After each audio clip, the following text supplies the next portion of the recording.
उत्तर प्रदेश के मथुरा ज़िले में एक लड़की की जब शादी हो जाती है, जब वह ससुराल जाती है तो उसे रात को सोते समय सपने में कुछ सांप तो वह नाग दिखाई देते हैं और उस लड़की से कहते हैं कि पिछले जन्म यानी पुनर्जन्म में तुम मेरी नागिन थी, तुम मेरे पास वापस चली आओ। वह लड़की जो ससुराल में होती है, जिसको सपने में सांप आते हैं, वह अपने पति व सास को यह सारी बात बताती है, पर उसका पति व जो सास होती हैं उनको यह कहकर चुप करा दिया जाता है कि सपने कभी सच नहीं होते, सो जाओ। फिर उसके बाद होता है कि जब उसकी बीवी एक दिन जो होता है, उसका पति वो काम पर गया होता है, जब घर पर वापस लौट कर आता है काम से तो देखता है कि उसकी बीवी घर पर नहीं है और उसका जो घर था वहाँ पर एक सफ़ेद कागज़ रखा हुआ था, जिस पर लिखा था कि मैं पिछले जन्म में यानी पुनर्जन्म में नागिन थी और इस जन्म में मैं लड़की के रूप में आई थी, लेकिन मैं नागिन बन जा रही हूँ और मैं इसी कमरे में हूँ। जब उसका पति कमरे में देखता है तो वाकई में वहाँ एक काला नाग यानी नागिन दिखाई पड़ती है। तो उसका पति घबराकर नज़दीकी पुलिस थाने में संपर्क करता है। वहाँ से पुलिस आती है और जांच पड़ताल जब करती है तो एक हैरान कर देने वाली बातें सामने आती है। नमस्कार, मैं सूरज राज आज की जो सच्ची घटना बताने जा रहा हूँ, ये सच्ची घटना है उत्तर प्रदेश के मथुरा ज़िले की। उसी ज़िले का रहने वाला एक हाकिम सिंह, उनकी 3 बेटियाँ थीं। तीनों बेटियों में एक दूसरे नंबर पे बेटी है जिसका नाम अर्चना बताया गया है। वह बेहद खूबसूरत थी और पढ़ने में भी काफ़ी तेज़ थी। ये अर्चना जब 16 साल की हो जाती है तो हाकिम सिंह उसकी शादी की बात करने लगता है, पर अर्चना कहती है मुझे अभी पढ़ाई करना है, मुझे अभी पढ़ना है। तो हाकिम सिंह अर्चना को एक और मौका देता है कि आगे पढ़ने के लिए और अर्चना को पढ़ाने लगता है। हाकिम सिंह के बगल में उन्हीं की बिरादरी का एक पड़ोसी हैं राम सिंह। राम सिंह और हाकिम सिंह के घर से काफ़ी मेल जोल है, दोनों में काफ़ी बनती थी और दोनों परिवार में काफ़ी नज़दीकियाँ थी। एक दिन जो राम सिंह है उनका साला राम सिंह के यहाँ घूमने आता है, अपने रिश्तेदारी में घूमने आता है, तो वह वहाँ पर पहली बार अर्चना को देखता है, जो देखने में काफ़ी बेहद खूबसूरत थी। अर्चना भी राजेश को देखकर बहुत खुश होती है और जब राजेश और अर्चना की नज़र मिलती हैं तो उसी समय दोनों आपस में प्यार कर बैठते हैं। राजेश कुछ दिन अपने फूफा के घर यानी राम सिंह के घर घूमता है, फिर उसके कुछ समय बीत जाने के बाद अपने घर वापस चला जाता है। लेकिन जब वापस अपने घर जाता है तो वहाँ पर उसकी अर्चना की याद आती है, जिससे वह अपने घर पर ज़्यादा दिन नहीं रहता है और फिर अर्चना से मिलने के लिए अपने फूफा के यहाँ यानी राम सिंह के यहाँ चला आता है। इसी तरह जब कभी मतलब जब राजेश का मन करता था अर्चना से मिलने के लिए तो वह अपने फूफा यानी राम सिंह के घर मिलने चला आता था। धीरे धीरे जब यह बात अर्चना के घर वालों को पता हुई तो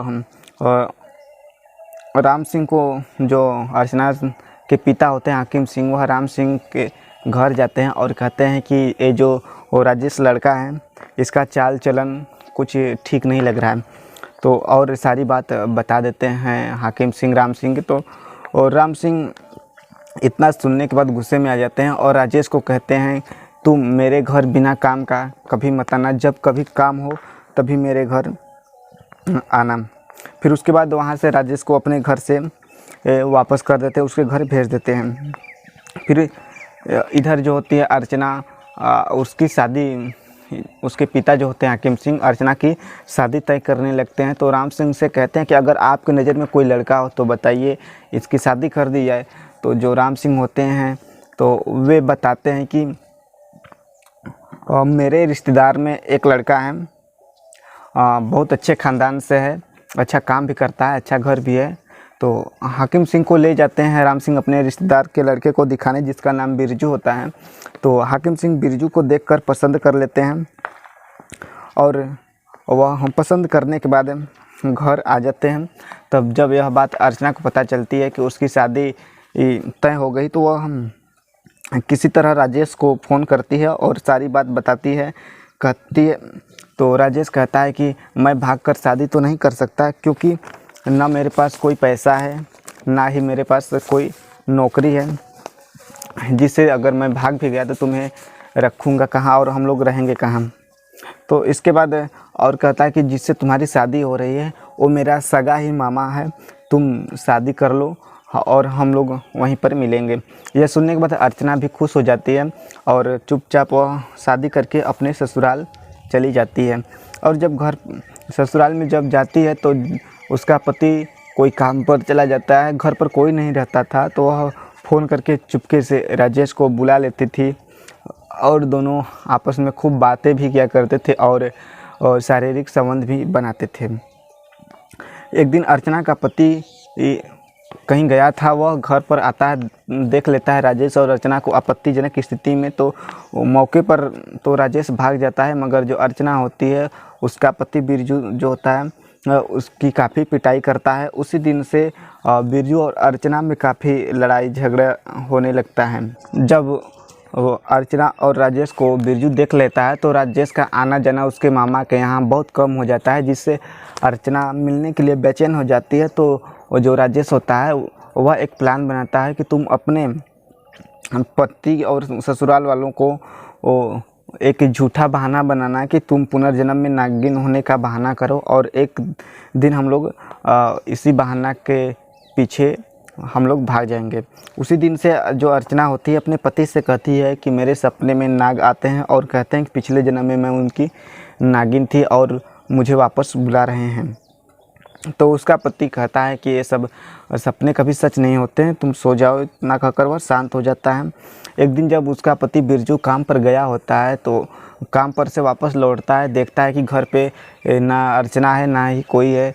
और जब अर्चना का आवाज़ देता है तो उसके गहने और कपड़े वहीं पर पड़े थे और बगल में एक सफ़ेद कागज़ पड़ा था जिस पर लिखा हुआ था कि पिछले जन्म में मैं नागिन थी और मेरे सपने में नाग आते हैं और मुझे बुलाते हैं।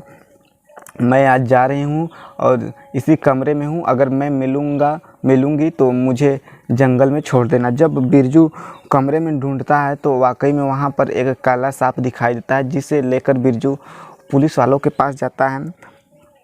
पुलिस वाले जब उसकी जांच करते हैं, 2 सपेरे बुलाए जाते हैं, तो सपेरे बताते हैं कि ये नागिन नहीं बल्कि नाग है और इसका जो जहर का थैला होता है वह भी निकाला जा चुका है। इस पर पुलिस को शक होता है, पुलिस जांच करने लगती है। तो जो बिरजू होता है वह राजेश और अर्चना की जो प्रेम प्रसंग की कहानी होती है वो सारी पुलिस वालों को बता देता है। तो जैसे पुलिस वालों को पता चलता है, पुलिस वाले तुरंत राजेश के घर जाते हैं तो पता चलता है राजेश घर से भाग चुका है। जब घर पे नहीं मिलता है राजेश तो उसका नंबर मिलता है पुलिस वालों को। नंबर को ट्रैक करते हैं, रिलायंस पे लगाते हैं, सर्विलांस पे लगाते हैं नंबर, तो पता चलता है कि राजेश और अर्चना दोनों भोपाल में रह रहे हैं। पुलिस उन दोनों को गिरफ्तार करके जेल में भेज देती है।